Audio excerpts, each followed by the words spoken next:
tubaab bi saa bu ma saa toog ci piliam ay tànkam daf koy jël teg ko ci doom yi ki nga xamante ni baayam amul blé bu bari. tubaab yi gis ngeen leen bu ñu daan doxantu nit ñu ñuul ñi lañu daan takk ay njowaan ñu yanu ko seen doom yi ndaw yi bu ñu bëggaan a toog nit ku ñuul la ñuy bëmax mu sëgg moo daan doon seenu toogu ci la ñu daan toog. kon tubaab bu mag bi ak tubaab bu ndaw bi ñoom ñëpp ay buur lañu woon daanañu woo ay nit ba mu neex leen ni ngeen ko gisee ñu dagg seeni bopp ba noppi woo ko bokk ci ñoom ni ko dajaleel bopp yi te du sañ a bañ. kon jëf yu ñaaw yooyu yëpp jëf nañu ko fi waaye ki nu tax a jóg muy mute wax nañu ko léegi kuy bëreeg Sëriñ Tuuba sunu boroom ngay bëreel.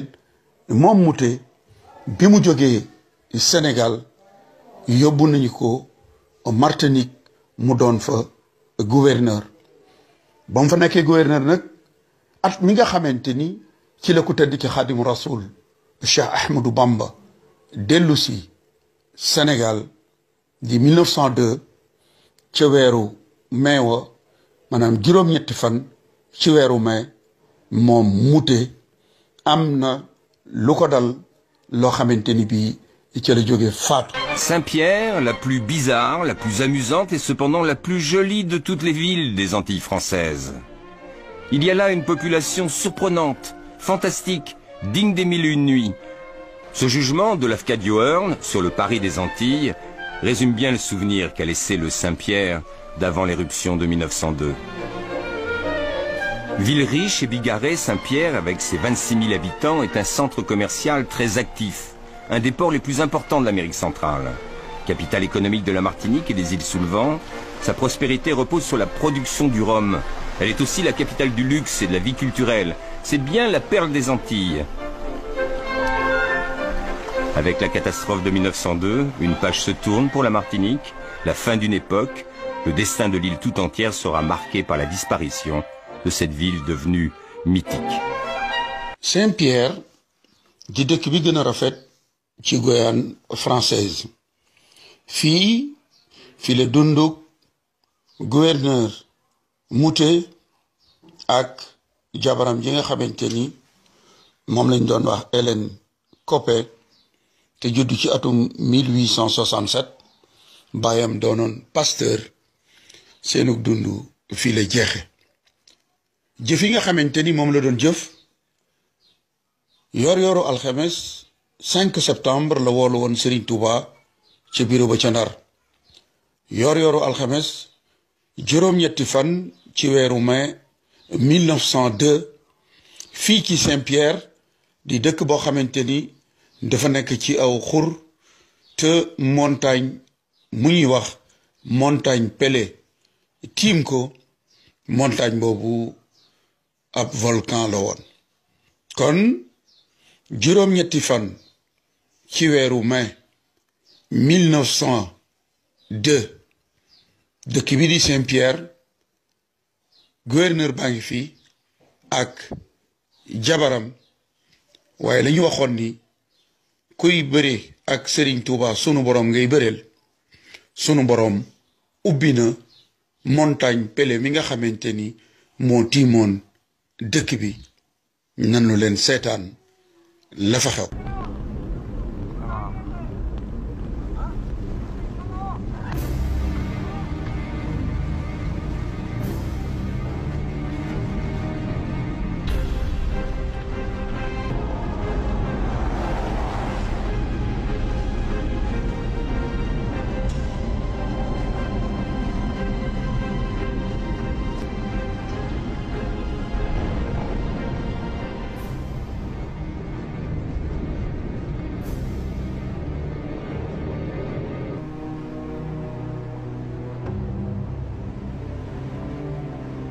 En 1902, la ville de Saint-Pierre en Martinique est détruite par une nuée ardente semblable à celle filmée sur le mont Hunzen au Japon.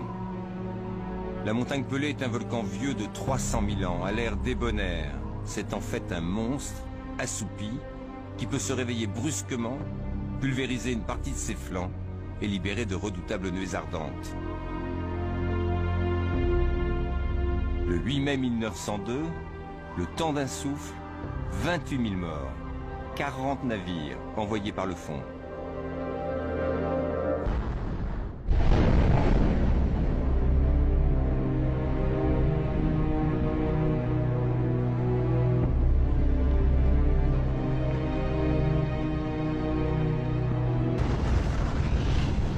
Émilie Dujon s'était réfugiée avec les siens près de la commune du Carbet à Bourgard, à 2 km au sud de Saint-Pierre.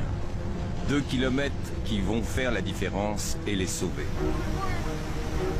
Nous sommes une vingtaine, fuyant à travers les champs de canne, affolés, terrifiés, aveuglés par la cendre.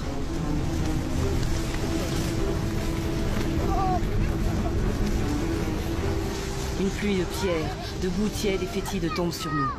Haletants, livides, les vêtements et la figure noircis par la boue et la cendre, les pieds déchirés. Nous nous arrêtons dans la première maison que nous rencontrons. Sur la cité, la main de Dieu s'est appesantie.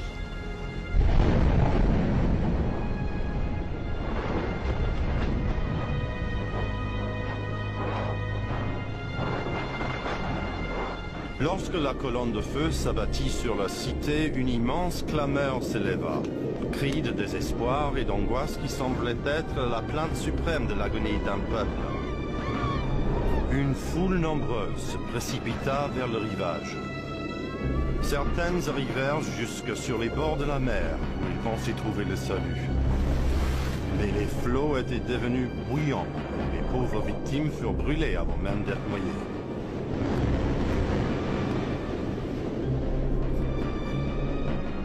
Le capitaine Freeman, tenant la barre avec ses coudes, car ses mains étaient brûlées jusqu'à l'os, parvint à mener le Rodam jusqu'à Sainte-Lucie, un vaisseau fantôme, couvert de cendres, chargé de morts. Un détachement est chargé de récupérer les lingots de la banque de Saint-Pierre. L'officier d'infanterie coloniale qui le commande écrit à sa sœur. Je n'ose te donner des détails. Tout ce que tu imagineras de plus horrible est au-dessous de la réalité. J'ai vu, et mes yeux se sont révoltés d'horreur. Dans une maison, contre la porte gisent 9 cadavres, étendus dans des poses effrayantes. Leur tête à tous a éclaté. Dans une chaise est assis encore un vieillard qui, lui, me regarde d'un regard atroce. Il a le ventre ouvert, c'est affreux.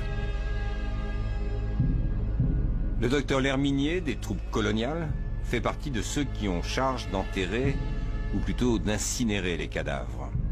Les cadavres du quartier du Mouillage sont méconnaissables. On ne peut voir s'ils sont de blanc ou de noir.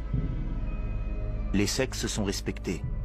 Beaucoup de femmes, celles que l'on devine jeunes, ont les seins intacts. Tous les cadavres sont nus, scalpés, épilés.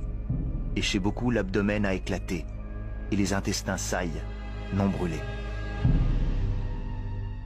ñaar fukki junni nit ak juróom ñett ñàkk nañu seen bakkan ni ngeen ko gisee ni ko waxee ci français ñi doon daw doon sóobu ci géej gi ndax ndox mi bu ñu duggee ci ndox mi dafay mel ni cin lu baax ba tàngoor wi moo leen di faat lu jiitu ñuy suux dégg ngeen niñ ko waxee ci tubaab néew yi kenn mënu leen woon a suul ba wàllu yi nga xamante ni ñoo ñëw dañu leen doon lakk kon ki nga xamante ni moo jëfoon jëf jooju di yóbbu sëriñ bi Gabon te mooy gouverneur Mouté ak jabaram ci ñaar fukki junni nit ak juróom-ñett yooyu faatu ci lañu bokk gis ngeen dëkk bi mbedd yi foo jaar ni ab taw di def bu tawee ba ñu naan mbënn bi ñëw na ndox mi di walangaan ci mbedd yi kenn du am foo jaar noonu la leen sunu borom def ci sawara beteex boo xamante ni day bax xonq coy ni ngeen ko gisee mbeddi Saint-Pierre yépp noonu la mel kon lii mooy mujjug gouverneur Mouté mi yóbbu woon Serigne Touba Gabon mooy mujjug gouverneur Mouté mi woowoon Serigne AOF yi ni leen da ngeen di signé lii ma leen di signé loo wala ma boole leen ak gaynde yu xiif yi lii mooy mu jóg gouverneur Mouté mi jëloon Serigne Touba bi mu nanguwul a signé la mu bëggoon mu signé ko mu boole ko ak gaynde tëj ko ci jardin d'essai bu Saint-Louis ngir bëggoon mu jël bakkanam mbokk yi kon li Serigne Touba waxoon ci xasidaam googu di minanul baaqil qadim fi mujisaati raaqil maqdum loola mooy li nekk birazuman barazani birazuman yubarizul multaqimal bariz zaman birazuman barazani birazuman yubarizul multaqimal bariz zaman birazuman barazani birazuman yubarizul multaqimal bariz zaman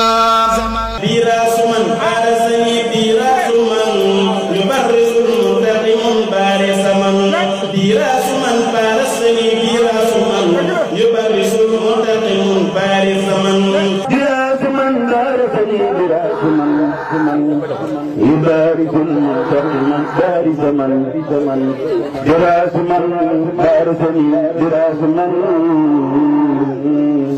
يبارز المنتقم بارز من براز من بارزني براز من براز من بارزني براز من يبارز المنتقم بارز من براس من بارسني براس من يبارس المنتقم البارس من